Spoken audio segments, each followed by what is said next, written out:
Hey, you old man Liver? I am. Nice to meet you. Hey, you look familiar. Hey, How you you're doing? Easy Pete. You caught me busted. Yeah, I am. Easy Pete. Wow, great to meet you all. Thank you for coming. We appreciate Glad you could you be here. being here. So, old man Liver, you have a fallout party tomorrow. Yep. So tomorrow is our first effort at having an annual celebration. So if everything goes well, which it already is, we're going to do it annually, and we may expand it to like 2 or 3 days every year. All right. So this is just the beginning. But here, let me show you what we have inside so Great. far. Well, old man Liver, thanks for letting me in. No, thanks So- for coming to check it all out. So we've got Hey. this whole setup over here. You can see we got the Xbox video game. We've got the Nuka-Cola. This is a lot of stuff that people have donated to us. Yeah, I think I left the snow globe at the cemetery a long time, and someone brought it in. Oh, that's funny. Someone must have taken it. Oh, Yeah, that could easily be the case.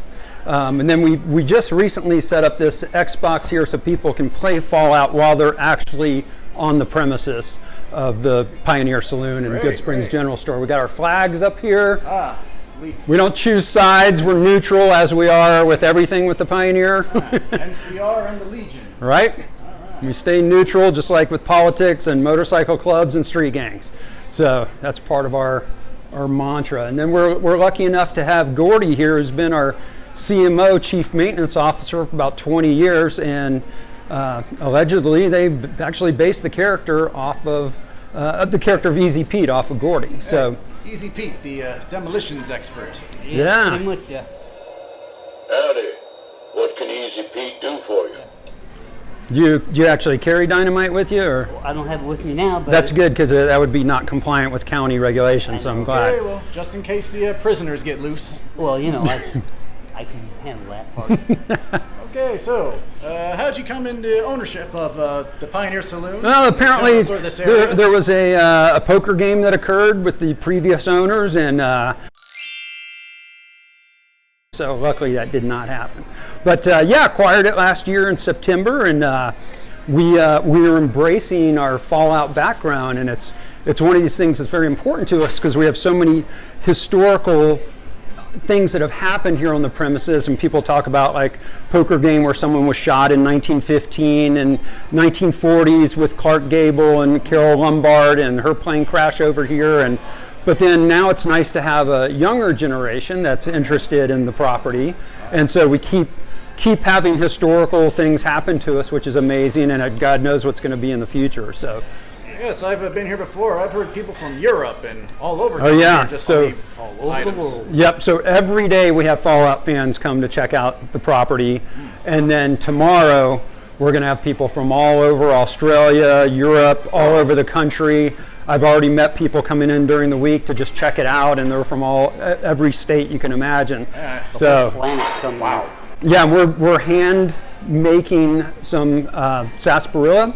So that's going to be our item we introduce tomorrow for our first Fallout celebration. So we're bottling up some sarsaparilla. It's All a right. signature thing, ain't it? Yeah, it's an important thing, but we try to do as much as we can in-house here. So we're going to make our own and then serve it from now on. All right. And you chose July 8th because it's National Video Game Day. That's correct. Pretty fitting. So there's a lot of different angles we could have taken that, including in October with the actual release of the video game, or when the bombs fell and that kind of thing. But this time we chose National Video Game, and then from here on we'll decide when we want to have it. Okay, well, your Facebook event says 50 people interested in going. Think the turnout's going to be bigger? Oh yeah, we have a few hundred for Wow. sure. Easy. well. Yeah, there's only a few people that responded to one particular invite, but it's very widespread, and we're expecting several hundred people. Wow. Okay, what can people expect on July 8th, your All Fallout right. Day? So yeah, it's going to be one day this year, and then if it goes well, we'll expand it maybe 2 or 3 days in coming years. We're starting at 9 a.m. with Fallout food specials and the sarsaparilla. 10 a.m. Easy Pete's going to be signing posters and putting his autograph on there. Then we've got Monica's band starting at noon, and she's the singing bartender that they based the character Trudy the bartender after. So her actual band is going to be playing from 12 to 4. Then we've got $5 pitchers from 4 to 7, and then crazy Fallout karaoke at 7 o'clock till midnight, and somewhere in there, probably in the 6 o'clock range, we're going to do a little costume contest. For people that really get into their costumes, we're gonna offer a prize or two. So. All right, what's the name of Monica's band? The name of the band is the Fallout Band. Actually, her regular band is called the B-Side Band, but they may be changing the name a little bit for tomorrow, so we'll see. All right. In my previous documentary, I talked to a person named Tom. Have you heard from him? Yeah, Tom is a previous owner of the Pioneer Saloon, so he's the one that lost it to me in a poker game, yeah.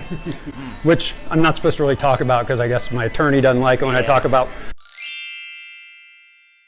I noticed that. Do you think Clark Gable looks like Mr. House?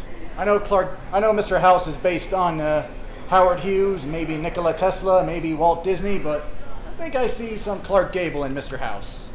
I have no comment. Easy Pete? I see more Mr. Rogers in it. I bet you do. I gotta talk to you about your restroom. You get a lot of Fallout fans who like to put their signatures there, and yeah, those. Good question. Ain't nothing like pissing on bad guys. Okay. That's what they do. I've read that. Yeah, that's a popular thing. But yeah, so when we took over, the general store was called Ghost Town Cafe. Right. We changed it back to the Goodsprings General Store. A, because that's what it is in the video game, and B, that's historically more accurate of what it's been over the last 109 years. So we are in a room that's stamped 10 from Sears and Roebuck back in the day.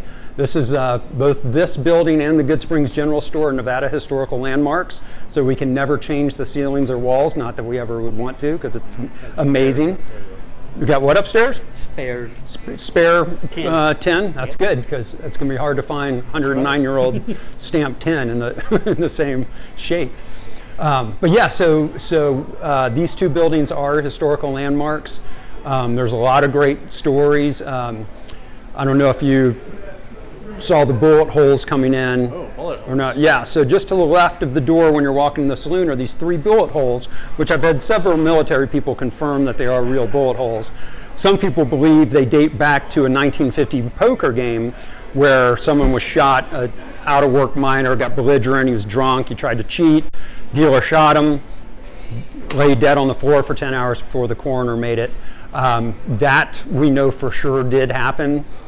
Because we have the county records and stuff. So a lot of people believe that Paul Koski, the guy that was shot, is one of the many ghosts that walked the premises. Oh, well, I've heard some ghost stories. I've heard them in Amargosa and figured maybe there's some ghost stories. Oh, here. yeah, because even that telephone right there, that old-timey looking phone there that we have to explain to young folks what that actually is, that, the other day, one of our Cooks was telling a ghost story about what had happened to him, and that phone started ringing. Now the phone works, but it's never been plugged in, and it's nowhere near an outlet, and they freaked out and all ran out of the room. I was like, I want to know who was on the other end of the line, and they're like, we didn't want to know, we just, it could have been Satan, so they ran out. So they were not interested in knowing. But yeah, there's always occurrences. All the various servers and bartenders that have been here for years, they all have their own stories, and they're all pretty spooky. The table that the guy got shot at is still here in the Pioneer, is right there by the bullet hole. Yeah, it's the actual original table.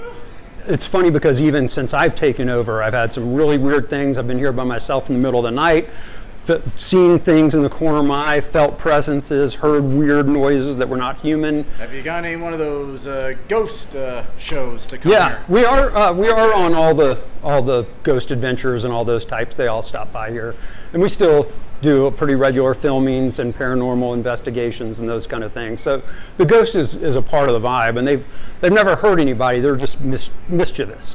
And in fact, one night, the other night, I was at home and my phone went off, and it was letting me know that there was something going on, some movement with our security cameras. And so it was weird. It was about 3 a.m. So I was like, wait, no one's at the saloon, because we normally close by midnight or so. And so I checked it out, and I was watching someone go from room to room because the security cameras kept going off, and it was like someone was walking through the property, but there was no one there. And eventually it came back, and there was no human, nothing creating that movement that we could see, and it was very freaky. It gave me chills. And that was just while I was at home. So She had an episode with scratches on her a few times when she said Trudy in the bathroom or. yeah, now Christy pissed off one of the ghosts, and yeah, so she's been scratched or something a couple times, but we all get burned by people right through our lives. So. What just makes Goodsprings so magical? What makes it special? I tell you, the town is unique. What makes it special and living by a city known for gambling and hookah and everything else? Well, that's the funny thing. We're close to Vegas, which is around 2 million people, but yet the town of Goodsprings is only 200. So, but back in the day when the Pioneer Saloon opened, we were actually just as big as Las Vegas. In fact, people over there would come here for their fine shopping, like confectionaries and dress and fine dining and that kind of thing. So the mining town aspect is one of the things that gives Goodsprings its character, because there's a mine shaft here. A house that I own down the street where my residence has a mine shaft. So it just comes with the territory, so it's unique. And then this property itself, there's something magical about it that you can't identify or place, but everyone that comes here loves it. And if you're connected with that energy, or if you're a psychic, anything like, people feel a lot of presence of the historical aspects and the haunted aspects and spiritual. And there's just something magical about the property, probably because of the history, but also the creativity. Like a lot of our servers and bartenders and workers, they're all very talented in other ways, including painting and singing and cooking and all kinds of stuff. So it's a creative community, and that adds to the lore out here as well. So a lot of our customers that come out are also equally as creative. So we try to get people involved, and we actually even have a guitar behind the bar that a lot of the musicians that have played here have signed, and anyone at any time can just ask to grab that guitar and play. So we encourage spontaneous creativity, and whether it's music or paintings. Okay, anyone except Kurt Russell. Anyone except Kurt Russell, that's correct. He'll probably sign it in magical somewhere. You ever seen The Hateful Eight? I did see that, yes, but I don't remember that line. Of course, I was drunk that year.